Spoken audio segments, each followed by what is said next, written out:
हम इनकी पूजा करते हैं। ये राम नहीं है, रावण है। जो हमारी नई जैन धर्म की 24 बनेगी उसमें वो तीर्थंकर बनेंगे। उन्होंने तीर्थंकर को तो उपार्जित किया हुआ है। रावण के कैरेक्टर को भारत में समझा ही नहीं गया। रावण का मंदिर हम बनाएंगे। यह युद्ध रावण का है और रावण इसे अकेला ही लड़ लेगा। नमस्कार, मैं रवीश कुमार। हमारे देश की बहुसंख्यक धार्मिक परंपरा में अच्छाई और बुराई के प्रतीक स्थायी रूप से कायम कर दिए गए हैं। लेकिन तब क्या करेंगे आप जब आपकी मुलाकात रावण से हो? वीडियो बनाएंगे या अच्छाई बुराई के मर्म पर बहस करेंगे?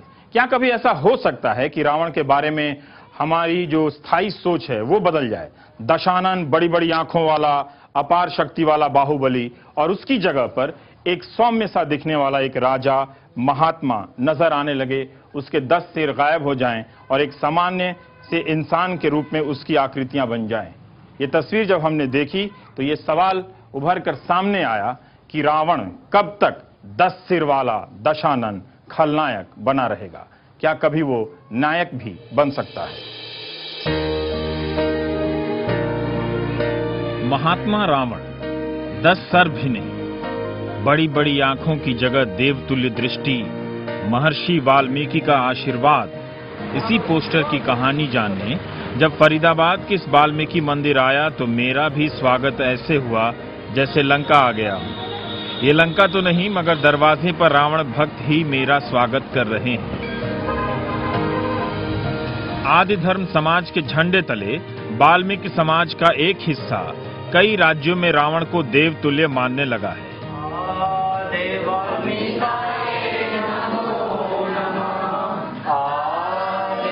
इनके अनुसार रावण के साथ इतिहास ने इंसाफ नहीं किया।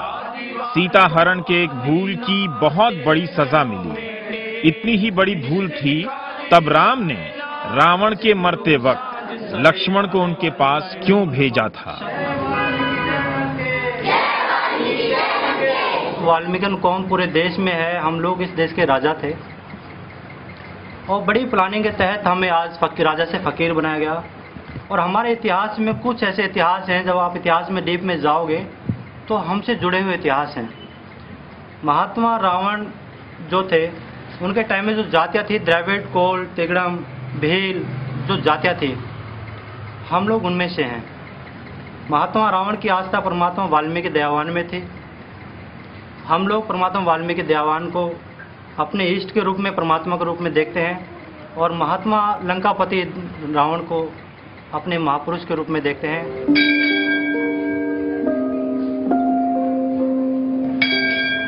पूजा अर्चना का नया तरीका भी बनाया गया है। आरती के बोल जो बोले सो निहाल जैसे मिलते जुलते हैं।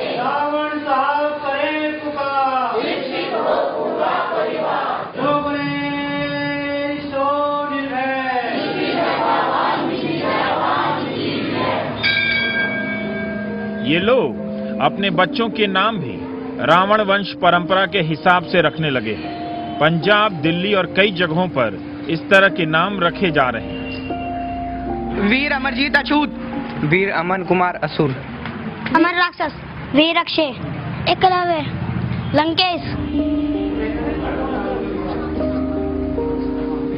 असुर, लंकेश, राक्षस, इन नामों को सुनकर आप हैरान होंगे, लेकिन इन्हें कोई प्रॉब्लम नहीं। बस पहली बार नाम लिखते हुए टीचर के भी हाथ कांप गए थे। नाम लिखने से पहले हमें बुलाया, उन्होंने हमसे पूछा कि भाई आप इस तरीके से भद्दे शब्द क्यों लिख रहे हो अपने आप नाम के पीछे। फिर हमने उन्हें समझाया कि ये राक्षस एक जो किसी जाति का नाम नहीं था, ये एक दल का नाम था जो रक्षा करने वाले थे पहले। जब मैं रावण नाम बताता हूँ तो कई बार लोगों को लगता है कि सुनने में मिस्टेक हुई है।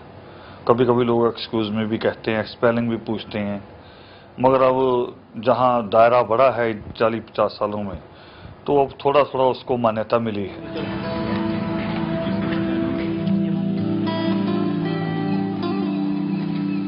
यहाँ तीनों भौजाई और नंदे रावण की आराधना कर रही हैं। इस कमरे में सिर्फ रावण की ही तस्वीर है। आप लोग महात्मा रावण जी बोलते हैं नहीं? महात्मा जी लोग आते हैं, बहुत सारे लोग बीएससी की छात्रा नीरू कैक्सी का नाम रावण की मां का है। कैक्सी बोलती हो तो लोगों को हैरानी होती है ना, पूछते हैं उसका मतलब है?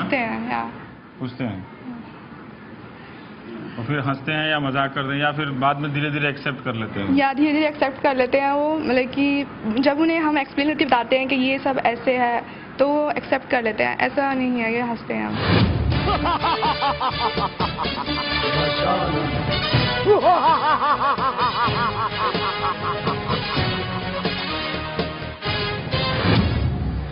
एक दलील एनवायरमेंट फ्रेंडली जैसी है। रावण यज्ञ परंपरा का विरोधी था।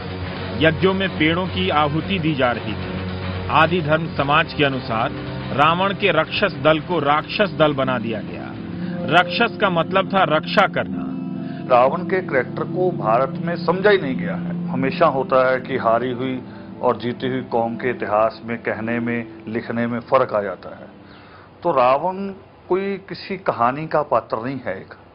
रावण एक धर्म ग्रंथ का पात्र है जो वाल्मीकि जी की कलम से आता है। तो और वाल्मीकि कलम किसी आम राइटर की तरह नहीं चलती कि जिसका कोई हीरो है और कोई विलन है। गोस्वामी तुलसीदास ने उल्टा करके रामचरितमानस में दिखाया और उनको एक विलन के रूप में हमारे सामने दर्शाया गया। इसीलिए एक आम आदमी के दिमाग में ये छवि होगी कि रावण एक बहुत बुरा नाम है, एक बहुत बड़े इंसान थे, जबकि सच्चाई बिल्कुल इसके विपरीत है। वो पूजनीय इंसान थे और देश के बड़े बड़े उच्च कोटि के जो विद्वान हैं वो भी जब कभी आप किसी से पूछोगे तो ये कहेंगे कि रावण बहुत बड़े विद्वान थे। फरीदाबाद में 12 मुखी हनुमान की प्रतिमा की आराधना करने वाले स्वामी मुक्तानंद कहते हैं कि रावण की अच्छाई और बुराई दोनों अलग है, इसलिए वो निंदनीय भी है और पूजनीय भी।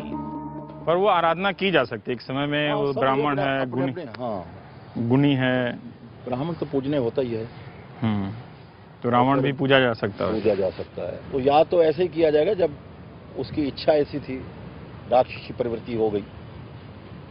ऋषि के लड़के होने के बावजूद भी राक्षस कुल में आ गए, राक्षसी प्रवृत्ति हो गई। आज भी हर मानव की राक्षस प्रवृत्ति भी है, अच्छी प्रवृत्ति भी है। एक आदमी में दोनों है, अच्छाई भी है, बुराई भी है। तो एक तरह से राम भी है और रावण भी है। रावण भी है। हम फरीदाबाद से ग्रेटर नोएडा के बिसरा गांव आ गए हैं। मान्यताओं के अनुसार रावण के पिता विश्रवा मुनि का गांव। यहाँ के लड़के रावण का मंदिर बनवा रहे हैं। आपके अंदर कुछ नहीं, कोई बदलाव नहीं होता अगर आप राम के सामने सर झुकाते हैं, रावण के सामने सर झुकाते हैं? कोई बदलाव है? कोई बदलाव नहीं होता। दोनों भगवान मानते हैं, दोनों को। इसके लिए जयपुर से 2.5 लाख रुपए में रावण की प्रतिमा बनकर आई है। 10 सर तो हैं, मगर रावण का रौद्र रूप यहाँ नहीं है। काफी विनम्र और मासूम लगते हैं रावण। रावण की कदकाठी के हिसाब से तो ये मूर्ति नहीं है, लेकिन क्या पता एक दिन इससे भी विशालकाय मूर्तियां बनने लगे और रावण मुख्य धारा की लोक परंपरा का भी हिस्सा बन जाए, जहां वो आदरणीय हो जाए। मैंने जानबूझकर ग्रंथों में क्या कहा गया है उसका जिक्र नहीं किया है, जैसे शिव पुराण में या रामायण के श्लोकों में किस तरह से रावण के बारे में कहा गया है। इसका अगर मैं जिक्र करता तो शायद आधे घंटे की रवीश की रिपोर्ट काफी नहीं होती, लेकिन एक जिक्र करना चाहूंगा वयम रक्षामा का। कई लोगों ने कहा कि रावण पर अगर आप कार्यक्रम बना रहे हैं तो आचार्य चतुर्सेन की स्कृति को आप जरूर पढ़िए। लेकिन इसमें भी जो मैंने पढ़ा है, जो समझा है, रावण एक राक्षस संस्कृति के विस्तारवादी नीति को बढ़ा रहा था और इस क्रम में वो भी युद्ध कर रहा था, वो भी साम दाम अर्थदंड भेद की नीतियों पर चल रहा था। तो उसकी विद्वता, उसके अहंकार, ये सब दिखते हैं और वो एक शातिर राजनीतिज्ञ की तरह भी इसमें नजर आता है, जो अंत में अपनी ही जानकारी और अपनी इच्छा के अनुसार मारा जाता है। ये रावण का किरदार है। बहुत सारे पहलू हैं, लेकिन वो पूजनीय है या आदरणीय है, ये तय करना आप लोगों का काम है।